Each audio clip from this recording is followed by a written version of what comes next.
We'll start with the first question on that topic then. So let's explore hiring for a second. Let's explore building a culture, building an engineering team, building a tech community that is high performing. They're 10xers, they're ready to go, they're not underperforming, they are the top 1% of the 10x coders, right? How do we do it? Like what would be each of your number one insights for building a tech team, building a high performing engineering culture, hiring, retention, all of that good stuff? We'll spend a minute or two on each of you, please. Kit, you got the mic.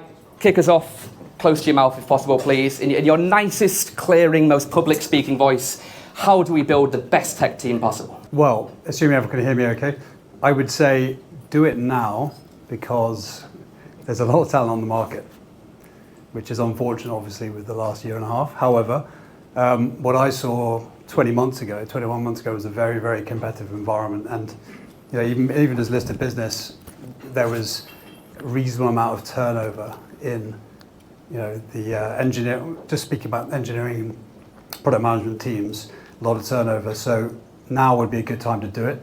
That said, if you are going to do it outside of an opportune window and it's a more competitive environment, I think you need to be quite focused around the nature of the roles, what you actually need to do the work. Because again, I think what's been demonstrated over the last 18 months is that a lot of companies had a lot more talent or a lot more engineering capacity than they really need to do the work.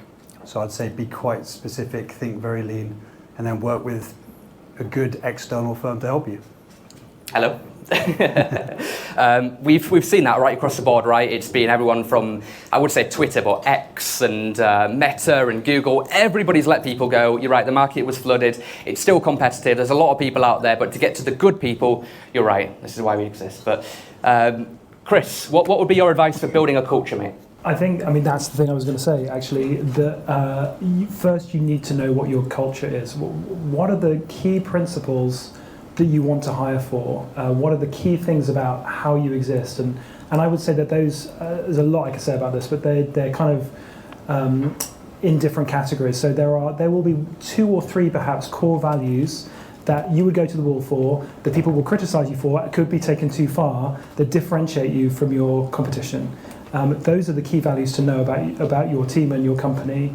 And there will be other values too, like it's important. Integrity is always a value, but that's really just a minimum standard, not necessarily a value, unless you're prepared to really go to the wall for it, in which case it's a core value. So know what those core values are, and then hire people that match those core values and don't hire anyone who doesn't. It sounds really obvious, but it's so easy when you're in that interview and you just think, they're really good, but I'm not sure they're really going to fit. Don't hire them because they're the wrong person. And even, especially at the moment when the market is it's a little bit easier to find people. I mean, 2 years ago, we were losing people because they were being offered sort of even 3.5 day weeks, let alone 4 day weeks. I mean, it was nuts. And now it's much easier. But I think even then, when it was really difficult to hire, that's when it's even more important to really know the kind of people you want and not drop your bar. I would say never drop your bar. Always go for the people who are really going to fit and really going to excel. And if you just have a few less of those people, you will achieve 10, 50 times what you would have done otherwise if you'd hired just a few too many people who didn't quite hit your bar. That's the worst mistake you can make.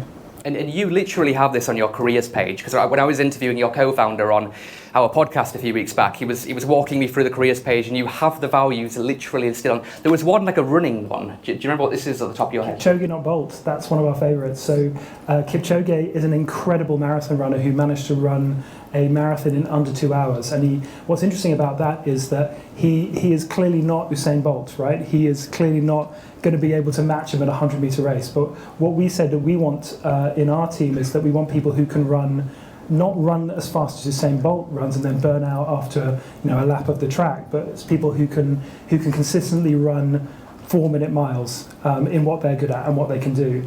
And if they're able to do that week on week and month on month on month, then they're consistently that good, but able also to sustain that over time, those are the kind of people that we want to hire, and we're very explicit about that.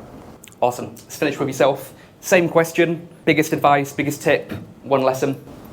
Yeah, I think that's all great advice. So not too much to add, but I'd say it's good to have an objective in mind. So when you're talking about wanting to build a high-performing team or a 10x team, how are you measuring that? And how do you know you've reached that goal?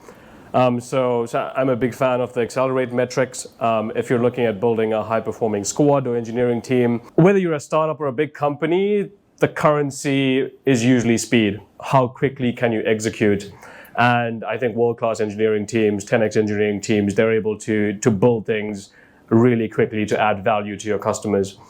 So I think measuring those metrics like deployment frequency, is your team able to release things and ship things multiple times a day or once a month? There's a big difference between that.